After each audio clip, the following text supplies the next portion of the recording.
يوم لا ينفع مال ولا بنون إلا من أتى الله بقلب سليم. Ya, dan disebutkan ya dari sebagian ahli hadits di negeri India,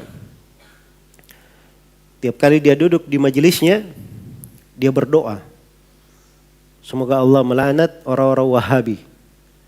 Ya, jadi doa kejelekan. Ya. Dan syekhnya ini Masya Allah ahli hadits, mengajarkan tauhid dan sebagainya. Maka datang seorang murid yang dia ini mengenal dakwanya Syekh Muhammad bin Abdul Wahab, dan dia mengerti bahwa Syekh ini hanya sampai kepadanya informasi keliru saja. Maka dia bawa kitab Tauhid karya Syekh Muhammad bin Abdul Wahab, dilepas sampulnya, cuman isinya saja dibawakan ke Syekh ini. Syekh ini saya ada buku, ya coba antum lihat apakah bagus untuk dibaca. Ya, maka Syekhnya bawa buku itu. Besoknya beliau bilang, Masya Allah ini buku bagus sekali. Ya, ini buku tentang tauhid dan seterusnya. Dia puji buku itu. Ya, cuman ayat hadits, ya luar biasa buku ini. Ya, setelah itu, ya murid ini datang lagi, dia bawa, Syekh saya, ternyata buku yang kemarin itu saya temukan sampulnya, ini sampulnya, kasih sampulnya. Ya, ternyata ini Wahabi yang selama ini dia doakan tiap kali dia duduk. Maka beliau pun sadar akan hal tersebut, bertobat. Sebagai gantinya setiap kali beliau mau mengajar, beliau doakan kebaikan untuk Syekh.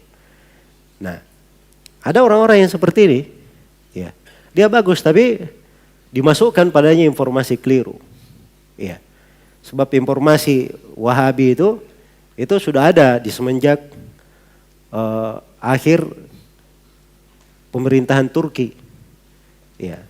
Ketika di Turki itu tersebar dari kesyirikan, maka mereka ini menyebarkan kedustaan terhadap dakwah Syekh Muhammad bin Abdul Wahab.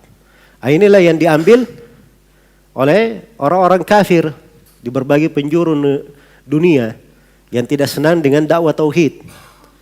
Ya, karena dakwah tauhid ini mempersatukan umat dan membawa umat kepada kebaikan, dan orang kafir tidak suka itu. Makanya menjadilah isu Wahabi itu isu internasional. Ya, jadi mana-mana kalau ingin menjatuhkan, itu disebut apa? Wahabi. Ya. Jelas ya? Dan itu berjalan di lisan tokoh-tokoh dunia. Saya diberi cerita oleh sebagian orang, ada salah seorang tokoh yang bertemu dengan salah seorang presiden Amerika. Ya. Tokoh ini ditanya, bagaimana di negara kamu itu? Oh, katanya negara saya aman begini-begini. Tapi itu kan ada kelompok begini dan begini.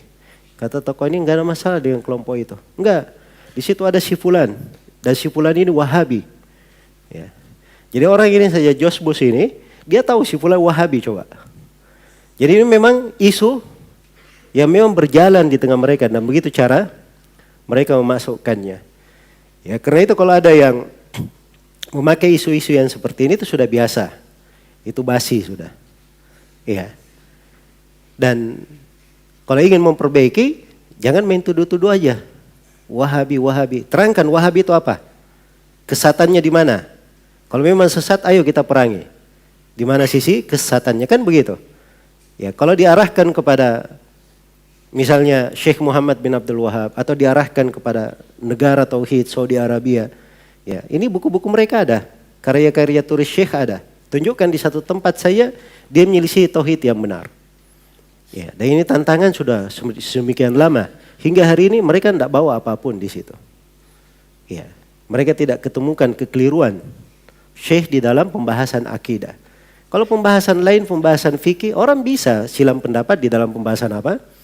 Pembahasan fikih. Tapi di pembahasan akidah, beliau rahimahullahu ta'ala itu betul-betul sangat jelas berada di atas tuntunan Al-Quran dan As-Sunnah sebagaimana jalan para ulama yang terdahulu.